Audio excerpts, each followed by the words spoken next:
Assalamualaikum warahmatullahi wabarakatuh. Selamat datang di Umpan Manik Kicau, channel yang konsisten membahas tentang rawatan murai batu dan informasi tentang dunia burung. Di video kali ini saya ingin menjawab pertanyaan dari teman ya yang sudah masuk di kolom YouTube tentang permasalahan burungnya. Ini pertanyaan dari Mas Rian Iswandi. Mau nanya Om, kalau murai habis diternak apakah masih bisa digantangkan lagi? Saya ingin jawab ini, simak terus.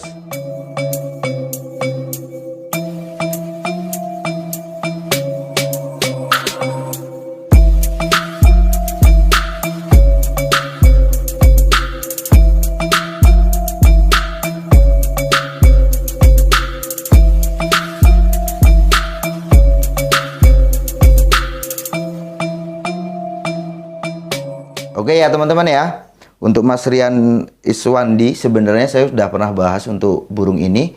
Silakan nanti pingin detailnya sampean bisa melihat di video tentang pembahasan burung yang udah 4 tahun diternakkan. Itu ya, saya pernah bahas itu secara detail. Burung yang 4 tahun diternakkan dan saya siapkan burung itu untuk digantangkan, dan toh alhamdulillah juga burung itu mau kerja bagus di lapangan. Ya, akhirnya dia juara 4. Dia kerja dengan bagus, dia main durasi juga dapat ya, volume dia dapat. Intinya main enak, cuma di sini kekurangannya adalah dia itu tidak banyak mempunyai variasi materi karena memang burung itu dari trotolan ya, yang punya awalnya itu memang betul-betul disiapkan untuk diternakkan. Ya, jadi orangnya itu orang awam yang tidak paham dengan masteran dan sebagainya. Akhirnya burung itu tidak ada masterannya, nggak ada materinya. Nah, burung itu lepas throttle, burung itu langsung dijodohkan untuk diternakkan sekitar 4 tahunan. Mungkin hari ini burung itu umurnya sekitar 5 tahun lah ya. Intinya burung itu bisa diternakkan ya. Intinya burung yang pernah diternakkan itu bisa dilombakan, gitu ya. Nah, untuk burung-burung seperti ini bagaimana nih Mas? Caranya supaya burung itu nanti saat ditampilkan ke gantangan dia benar-benar kerja dengan top perform, dengan maksimal. Jadi teman-teman yang ngambil burung atau yang punya burung dari ternakan, dilihat dulu burungnya itu dengan orang takut atau tidak.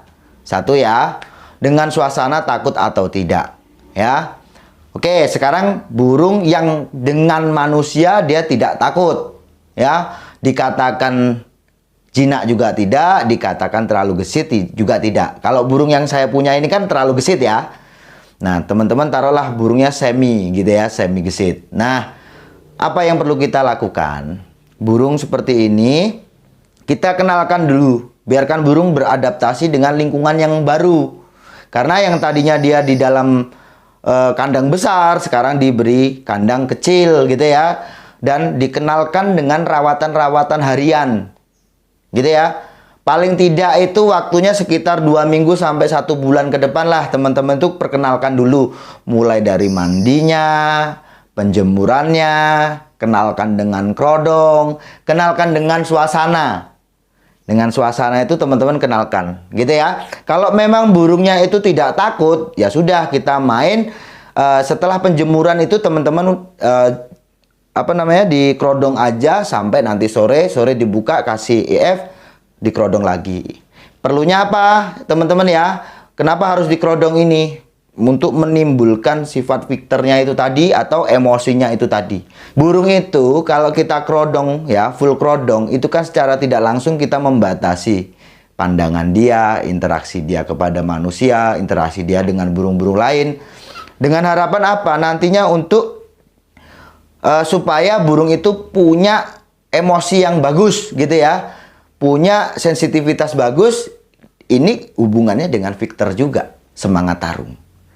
Itu untuk burung yang semi gesit atau burung mapan lah ya. Nah, sekarang untuk burung yang gesit nih, yang masih takut dengan manusia, takut dengan keramaian, takut gitu. Nah, perlunya di sini untuk harian, rawatan harian seperti yang tadi itu ya, kita berikan itu. Hanya saja burung seperti ini tidak usah dikrodong. Kita taruh aja di tempat keramaian. Nah, kita taruh di tempat keramaian sampai dia itu mau bunyi sendirilah. Intinya supaya dia terbiasa dengan lingkungan yang baru, dia terbiasa dengan keramaian. Gitu ya. Karena mungkin pikiran teman-teman ini kan, orang burung yang diternakan itu kan burung yang sudah lama dipelihara. Pasti dia itu tidak takut dengan orang, tidak takut dengan suasana. Belum tentu ya teman-teman ya, belum tentu. Karena apa? Karena burung itu, kalau teman-teman, ya itu tadi, maka saya bagi ya antara burung yang sudah mapan dengan burung yang masih giras. Walaupun dia dipelihara tahunan, ya seperti mana burung yang aku punya itu kan ya, 4 tahun dalam kandang ternaan ya, umurnya sekitar 5 tahun, berarti 5 tahun dipelihara dengan orang, tapi burungnya masih giras. Nah, ketemu orang masih giras.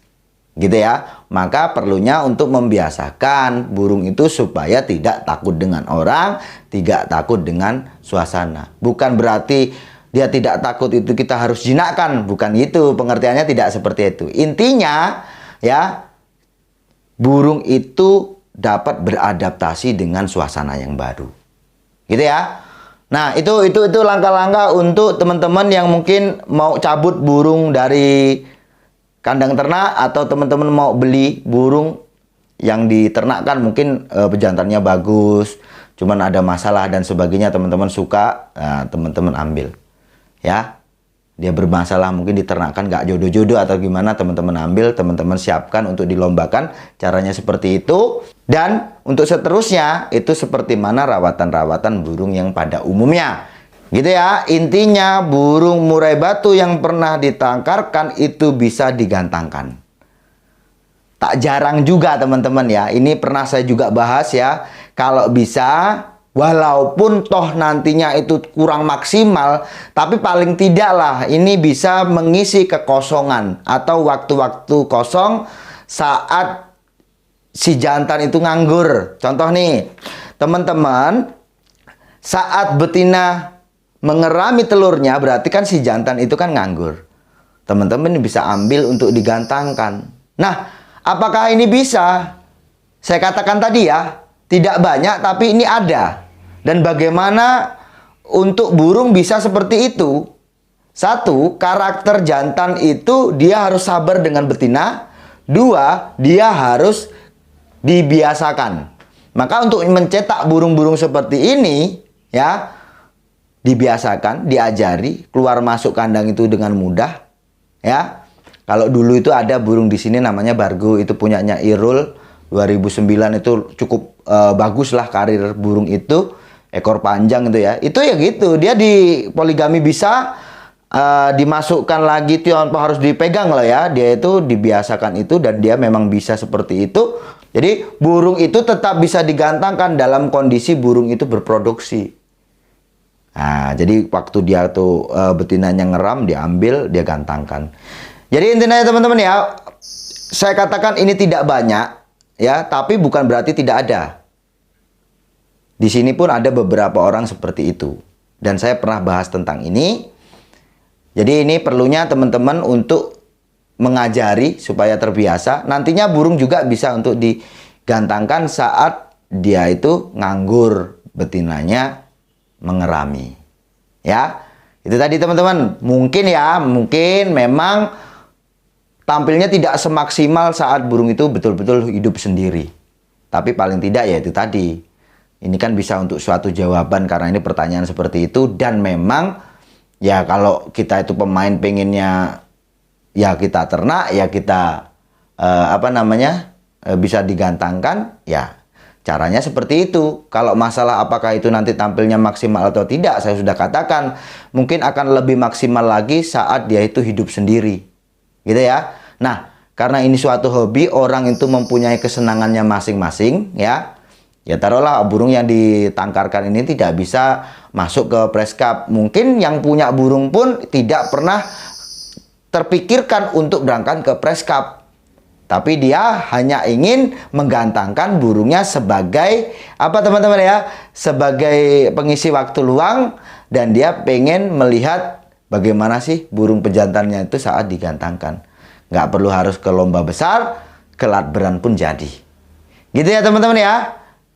Kalau memang teman-teman itu pemain, butuhnya untuk digantangkan, ya yang paling bagus adalah burung hidup sendiri, burung tidak diternakkan, itu akan lebih istimewa nantinya kerja di lapangan. Karena dia nanti akan lebih optimal, dia top perform, karena dia jarang bertemu dengan burung, secara otomatis sensitivitasnya dia tinggi, emosinya bagus, semangat tarungnya pun bagus, dan semangat untuk bersaingnya itu luar biasa. Itulah yang dikatakan burung vector. Saya rasa cukup sekian. Kalau ada pertanyaan nanti silakan telepon saya. Sukses selalu.